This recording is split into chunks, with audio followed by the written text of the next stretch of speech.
অভিনয়ে একসঙ্গে প্রীতম জেফার, জাতীয় চলচ্চিত্র পুরস্কার প্রাপ্ত গীতিকার রবিউল ইসলাম জীবনের নতুন গান ভালোবাসার ঘুড়ি, আমির খানের পুত্রের সঙ্গে জুটি বেঁধে বলিউডে আসছেন সাই পল্লবী। এবার হলিউড তারকা দ্য রক খ্যাত ডোয়াইন জনসন বলিউডের সিনেমায়। এক নজরে বিনোদন দুনিয়ার খবরাখবর আফফান মিতুলের প্রতিবেদনে।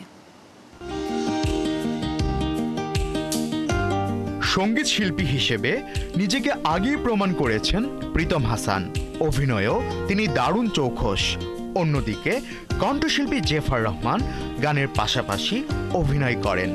এবার এই দুই গানের মানুষকে নিয়ে শিহাব শাহীন নির্মাণ করেছেন নতুন সিনেমা তুমি আমি শুধু, যার মাধ্যমে প্রীতম জেফার প্রথমবার জুটি বেঁধেছেন। নির্মাতা জানিয়েছেন রোমান্টিক কমেডি নির্ভর এই ওয়েব ফিল্মের শুটিং শেষ হয়েছে, এখন চলছে পোস্ট প্রোডাকশনের কাজ।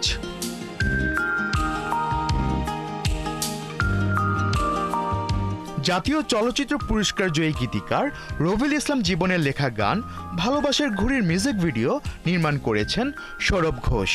ইব্রা টিপুর কম্পোজিশনে গানটি গেয়েছেন ইমরান ইমন। সম্প্রতি একটি মিউজিক ভিডিওর কাজ করলাম দীর্ঘ বিরতির পর।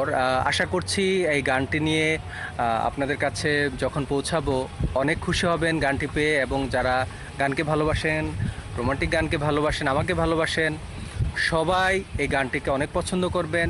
দক্ষিণ ভারতের জনপ্রিয় অভিনেত্রী সাই পল্লবী এবার বলিউডে পা রাখতে চলেছেন। তার প্রথম হিন্দি ছবি একদিন, এই ছবিতে তিনি জুটি বাঁধছেন বলিউড তারকা আমির খানের ছেলে জুনায়েদ খানের সঙ্গে।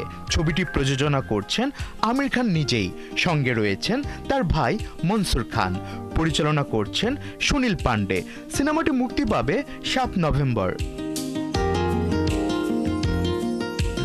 জওয়ান খ্যাত নির্মাতা অ্যাটলি কুমারের নতুন সিনেমায় আল্লু অর্জুনের সঙ্গে অভিনয় করবেন হলিউড তারকা দ্য রক খ্যাত ডোয়াইন জনসন। বি টাউনে আরও গুঞ্জন শোনা যাচ্ছে সিনেমাটিতে পারফর্ম করতে পারেন ক্রিকেটার হার্দিক পান্ডিয়া।